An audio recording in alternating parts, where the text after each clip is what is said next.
बिस्मिल्लाहिर्रहमानिर्रहीम। अस्सलाम वालेकुम नाज़रीन, आप यूट्यूब चैनल देख रहे हैं। मैं इमरान खान हूँ। नाज़रीन, अब तक की लड़ाई में डोनाल्ड ट्रंप ने सबसे बड़ा यू टर्न ले लिया है।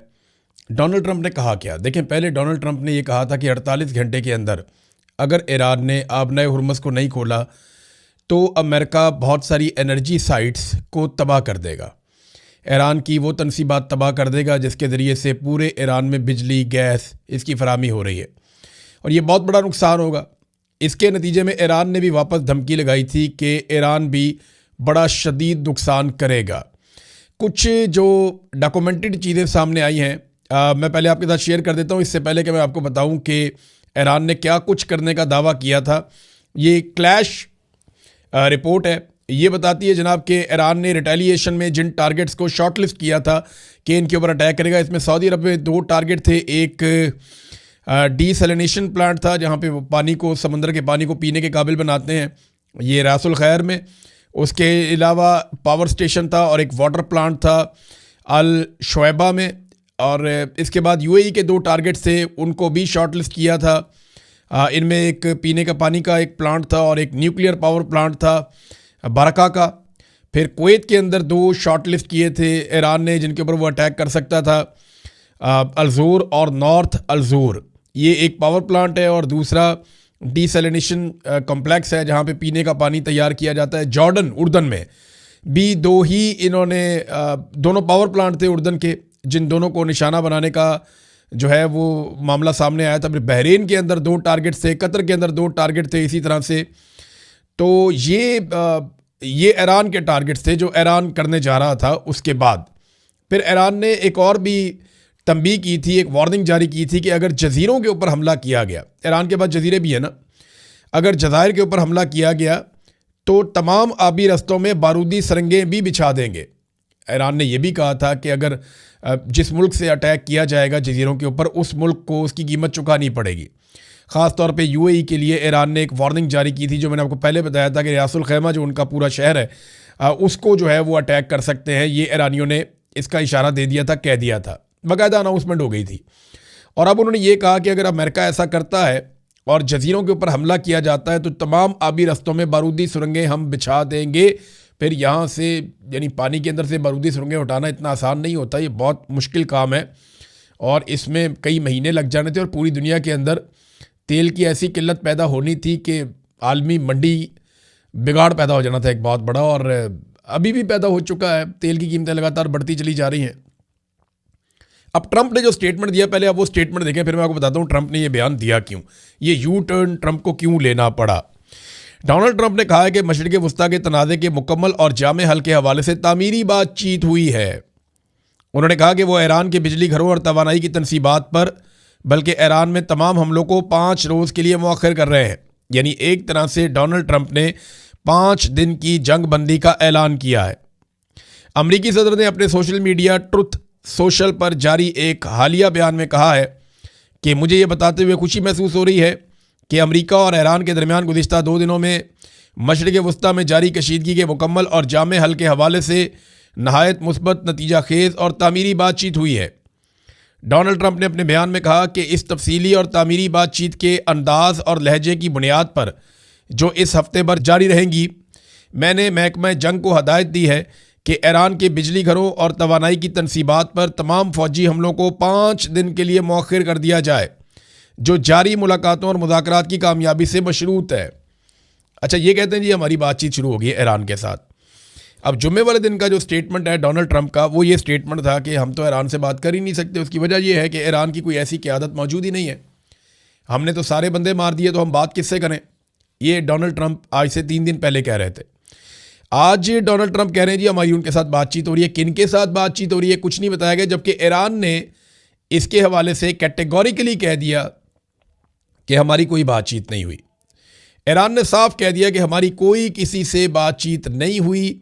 ये डोनाल्ड ट्रंप सिर्फ खौफजदा हो गए हैं जिन जवाबी हमलों का हमने तस्करा किया था, और इस वजह से डोनाल्ड ट्रंप को पीछे हटना पड़ा। देखिए, एक चीज़ तो मैं आपको क्लियर कर दूं कि हमले तो किए हैं, ऐसा नहीं है कि 48 घंटा पूरा होने पे हमला नहीं किया गया अमेरिका की जानिब से।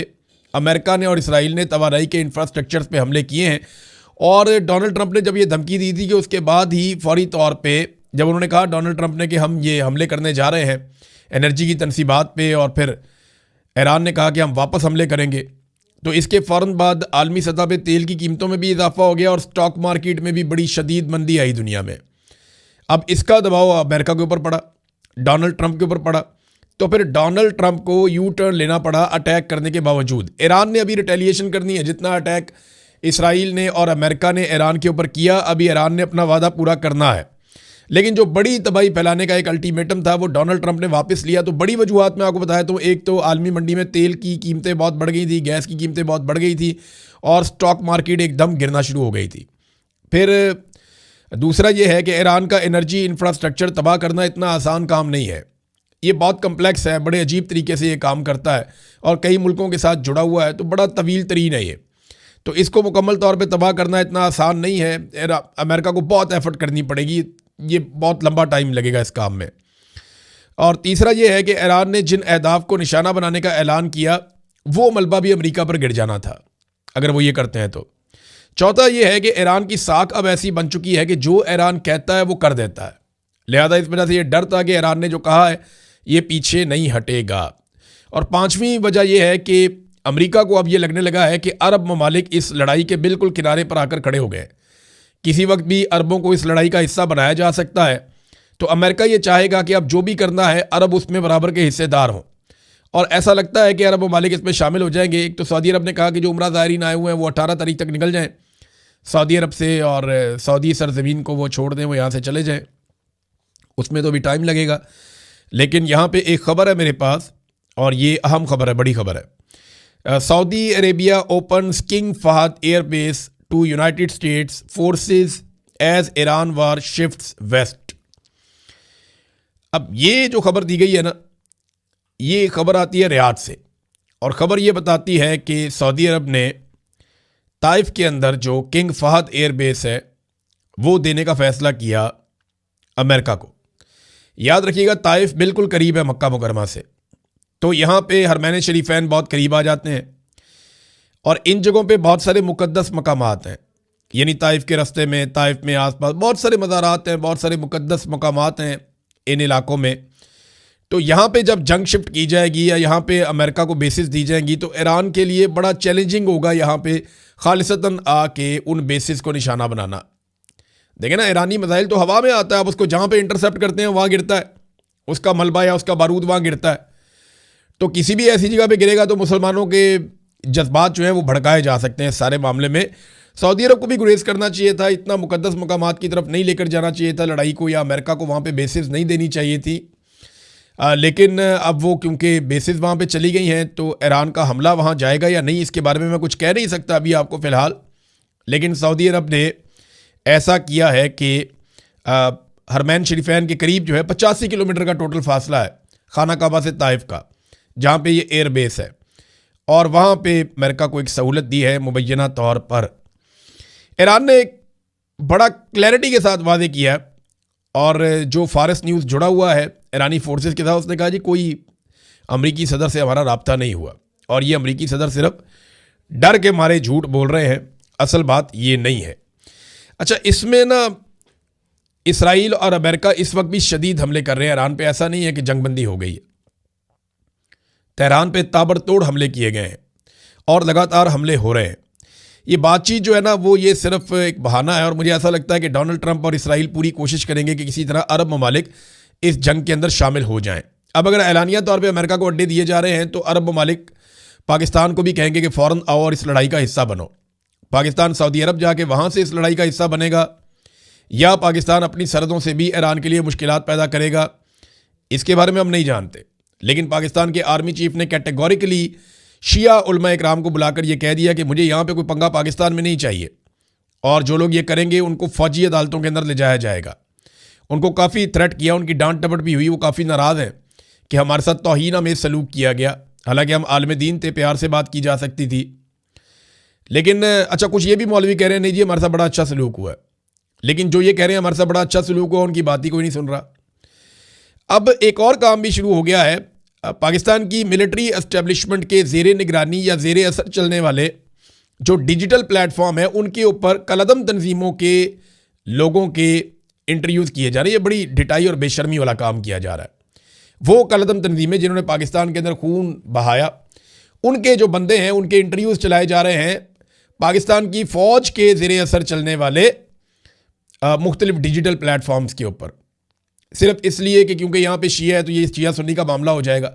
देखिए, ये शिया सुन्नी का मामला नहीं होगा, जितनी मर्जी कोशिश कर लें, क्योंकि ईरान की लड़ाई इसराइल और अमेरिका के साथ हुई थी। उसने इसराइल और अमेरिका के साथ लड़ाई लड़नी है, उसकी अरबों के साथ लड़ाई नहीं हुई। अगर अरब ममालिक ईरान पे हमला करते या ईरान अरब ममालिक पे अटैक करता, वो एक लड़ाई चलती, इसराइल और अमेरिका इसका हिस्सा ना होते, तो पाकिस्तानी किसी और तरह शायद सोचते, डिवाइड भी हो जाते। लेकिन यहाँ पे एक शिया सुन्नी इत्तेहाद देखने में आया जो तारीख में कभी भी ऐसा नहीं हुआ। ये पहली मरतबा ऐसा हुआ है, इससे पहले हमने कभी ऐसा नहीं देखा। रूस ने एक बड़ा अहम मामला उठाया है इस वक्त, और रूस ने अमेरिका से बात भी की है कि इसराइल की जानिब से बुशहर न्यूक्लियर प्लांट के करीब जो अटैक किया गया, जिसके बदले में डेमूना न्यूक्लियर पावर प्लांट के करीब ईरान ने अटैक किया था। ईरान ने लगभग कोई 8 किलोमीटर दूर किया था, इसराइल ने काफ़ी करीब अटैक किया बुशहर में, जो न्यूक्लियर तनसीबात हैं उनके पावर प्लांट है वहाँ रशियन काम भी करते हैं। तो रशिया ने खबरदार किया कि ये इंतहाई दर्जे की गैर जिम्मेदारी है और ये इंतहाई ख़तरनाक बमबारी की गई है, इससे रेडिएशन हो सकती है, और उन्होंने अपने तहफ़्फ़ुज़ात बताए। ये अल जज़ीरा की एक खबर है, उसके मुताबिक रशिया ने अमेरिका को कहा कि ये आग से खेलने वाला काम है और ये इसराइल को अमेरिका रोके ये हरकत करने से। अमेरिका का नाज़रीन एक और तैयारा गिरकर तबाह हो गया। ये कुवैत में एक अमेरिकी फ़ाइटर जेट गिर गया है। तो अब तक की इतला के मुताबिक जो दस्तयाब डाटा है, अमेरिका के टोटल 17 जेट तैयारे या एयरफोर्स के जहाज़ जो हैं वो गिरकर तबाह हो गए हैं। ख़राब होने वाले 6 इसके अलावा हैं और बाकी नुकसान उनका अलग से हो रहा है। तो ये लड़ाई तो डोनाल्ड ट्रंप के लिए एक डरावना ख्वाब बन गई है। देखें ना, इतने तो जेट तैयारे अमेरिका के अफ़गानिस्तान और इराक की और लीबिया की लड़ाइयों में तबाह नहीं हुए। मतलब ये 1 महीना पूरा नहीं हुआ ईरान के साथ, 1 महीना नहीं हुआ पूरा और इतने सारे तैयारे तबाह हो गए हैं। तो अमेरिकन एयरफोर्स के लिए ये आसान नहीं है इसको हज़म करना, ये बड़ी मुसीबत वाली बात है। नाज़रीन, इराकची का एक स्टेटमेंट है मेरे सामने, ये मैं चाहता हूँ कि आपको ज़रूर पढ़ के सुनाऊँ। और उन्होंने इसके अंदर कुछ ना डाटा बताया है। ये ईरानी वज़ीर ख़ारजा है, उन्होंने कहा जी मुझे एक बात वादे करने दें, मिस्र में से एक स्वेज़ कैनाल गुजरती है। मैंने आपको बताया था ना, मिस्र के बीच में से एक नहर गुजरती है, उसको स्वेज़ कैनाल कहते हैं। वो कहते हैं वहाँ से गुजरने के लिए 2 लाख से लेकर 7 लाख डॉलर तक फ़ीस वसूल की जाती है, जबकि बड़े कंटेनर्स जब वहाँ से या ऑयल टैंकर्स वहाँ से गुजरते हैं तो ये रकम $1 मिलियन से भी तजावज़ कर सकती है। यानी मिस्र पैसा लेता है जो वो अपने रास्ते में से जहाज़ गुजारता है तजारत के लिए। पनामा नहर से गुजरने वाले जो है वो 1 लाख से $4.5 लाख तक फ़ीस देते हैं, जबकि बड़े न्यू पनामा मैक्स जहाज़ों के लिए ये फ़ीस $5 लाख तक पहुंच सकती है। तुर्की जो है वो आबनाए बासफोरस के इस्तेमाल पर फ़ीस लेता है। बासफोरस का तुर्की का एक इलाका है, वो उसकी फ़ीस लेता है। कनाडा जो है वो सेंट लॉरेंस सी वे के इस्तेमाल पर फ़ीस वसूल करता है। अमेरिका भी सेंट लॉरेंस सी वे पर फ़ीस आयद करता है। ईरान ने कई दहाइयों तक आबनाए हुर्मुज़ के इस्तेमाल पर कोई फ़ीस वसूल नहीं की, बल्कि उसको मुफ्त रखा। इतनी बदनामी, पाबंदियों और आलमी तन्हाई के बावजूद, और फिर भी आप ये चाहते हैं कि मैं ये मान लूँ कि यहाँ बुरा किरदार ईरान है। बड़ी गहरी बात उन्होंने की कि पूरी दुनिया अपने समुद्री रस्तों से जब कोई शिप्स गुजरते हैं तो उनसे पैसे वसूल करती है, उनसे टोल टैक्स लेती है। टोल टैक्स आप कहते हैं ना, वो लेती है। लेकिन ईरान नहीं लेता। ईरान ने मुफ्त गुजरने दिया सबको, लेकिन फिर भी ईरान का किरदार बहुत बुरा है और ईरान का अपना तेल वहाँ से नहीं गुजर पा रहा था। ईरान के ऊपर पाबंदियाँ लगाई गई थी। अमेरिका में डोनाल्ड ट्रंप के खिलाफ एक बड़ा एहतजाज प्लान किया जा रहा है 28 मार्च को। इसकी तफसीलात मैं आपको 1-2 वीलॉग आगे जो आने वाले हैं उनमें बताऊंगा कि अमेरिका में डोनाल्ड ट्रंप की पॉलिसियों के खिलाफ कैसे अमेरिकन इकट्ठे हो गए हैं और कितने बड़े पैमाने पर वो एहतजाज करने का इरादा रखते हैं। श्रीलंका के हवाले से ईरान ने एक बड़ा शानदार काम किया, क्योंकि श्रीलंका ने एक एहसान किया था ईरान पे। जब इंडिया में बहरी मशक़ें करने के बाद ईरानी फ़ौजी निकले तो वहाँ पे आगाह कर दिया गया अमेरिकन को कि जनाब ये निकल गए हमारी हदूद से। तो अमेरिकन ने वो शिप तबाह कर दिया। तो इस मौके पे श्रीलंका ने उनको रेस्क्यू किया था, उनके शोहदा की मदद की थी ईरानियों के। तो ईरानियों ने श्रीलंका के लिए ये सहूलत दे दी है कि आबनाए हुर्मुज़ में उन्हें मुकम्मल छूट है, वो अपने जितने मर्जी कंटेनर ले जाएं, जैसे मर्ज़ी वो इसे इस्तेमाल करें। तो ये उन्हें जो है ना इनाम दिया है ईरान ने, और ये अच्छी बात है क्योंकि उन्होंने बड़ी मदद की है उन लोगों की जो बहुत मुश्किल में थे। अब नाज़रीन, आखिर में मैं सुहेल अफरीदी साहब गए वहाँ पे क्वेटा में, वहाँ उन्होंने एक जलसा किया पशीन में, और सुहेल अफरीदी का जलसा तो लंबा चौड़ा है, बहुत सारी बातें उन्होंने की हैं, लेकिन असल बात वही है जो मैं आपको बार बार बता रहा हूँ कि ये अवामी तहरीक नहीं है, ये स्ट्रीट मूवमेंट नहीं है, ये जलसा जुलसा है, ये तो आप खेलते रहें। इमरान खान मकबूल आदमी, जहाँ पे आप जाएंगे लोग निकल ही आएंगे, लेकिन ये कि बलूचिस्तान को छेड़ना ज़रूरी था, पेंडिंग था।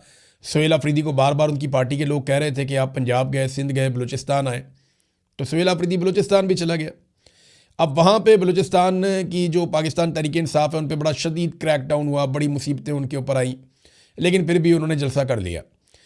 अब जो काबिल ज़िक्र बात है जो सुहेल अफरीदी ने वहाँ पे कही, वो मैं एक बात आपको पढ़ के सुना देता हूँ। अदरवाइज़ इससे इमरान खान की रिहाई नहीं होनी जलसों से। वो जब तक ये वो रिहाई फोर्स बनाने वाला अपना पूरा एक एलिमेंट है उसको मुकम्मल नहीं करेंगे, जब तक कि हकीकी स्ट्रीट मूवमेंट नहीं चलाएंगे, गली मोहल्लों तक नौजवानों को इकट्ठा नहीं करेंगे, जब तक कि लाखों नौजवान इनके साथ नहीं चलेंगे और पूरा पाकिस्तान नहीं निकलेगा, इमरान खान ऐसे बाहर नहीं आएगा। या तो इमरान खान को डील करनी पड़ेगी, या आसिम मुनीर साहब के ऊपर शदीद तरीन दबाव डालना पड़ेगा, या फिर अवाम अपनी ताकत के ज़रिए से एक मूवमेंट बनाए और इमरान खान साहब बाहर आएँ। अच्छा जी, अब सुहेल अफरीदी साहब ने जो सबसे अहम बात की वो ये कि अगर हम अफ़गानिस्तान की बात करते हैं, अफ़गानिस्तान की पॉलिसी पर, जो ये बंद कमरों में पॉलिसी बनाते हैं, हम उस पर तनकीद करते हैं तो ये हमें कहते हैं अफ़गानिस्तान चले जाओ। जब हम इनके बंद कमरों की पॉलिसी पर तनकीद करते हैं कि ईरान के मामले में कौम को और पार्लिमान को एतमाद में लो, तो ये कहते हैं ईरान चले जाओ। ये पाकिस्तान तुम्हारे बाप का है, ये पाकिस्तान मेरा है, मैं हूँ इस पाकिस्तान का मालिक, मैं हूँ पाकिस्तान का आम शहरी, और पाकिस्तान का आम शहरी ही रियासत है, रियासत है, रियासत है। सुहेल अफरीदी साहब ने ये पशीन के अंदर खिताब किया है। बहरहाल बाकी चीज़ें आपके साथ शेयर करते हैं। अब तक के लिए इतने, अपना ख्याल रखिएगा, अपने चैनल का भी। अल्लाह हाफ़िज़।